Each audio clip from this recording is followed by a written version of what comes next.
more highly correlated with sedentary behaviour.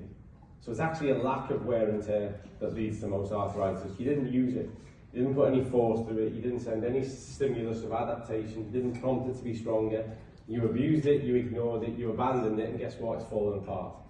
So it's not wear and tear. It's like, and this is the same argument to get when people go, well, you know, because I run a lot, someone typically says, well, isn't running bad for your knees? I go, no, like running's really, really good. Think of the logic. Running's really, really good for your knees, so long as you know how to run.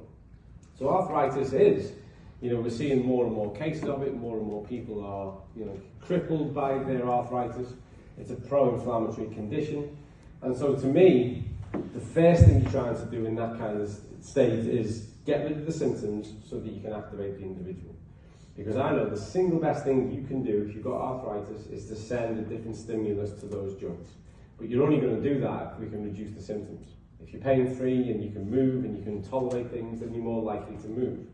And so for that, and this is where something like balance oil, which is pro-anti-inflammatory on both pathways, and we see it and we hear it all the time. That's what most people say. You know, I was on it for 3 weeks and that pain in the knee went. Great. That's not the fix. That has reduced your inflammatory markers. Now I need you to get walking. I need you to get active and I need you to get moving. The activity is going to send a stimulus to the area that's going to prompt an adaptation.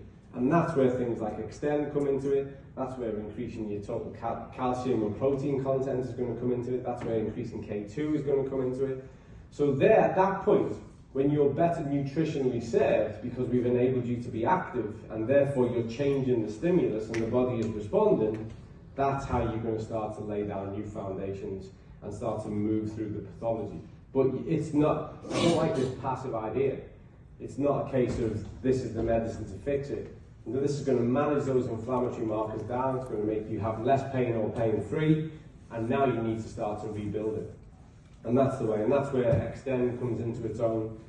I mean, even in that instance, that's where you've got to get right back to the gut. You've got to start to think of absorptive pathways. And most inflammation, and certainly, I hate the term chronic inflammation, although I have to use it. I don't like the term systemic inflammation, but I have to use it.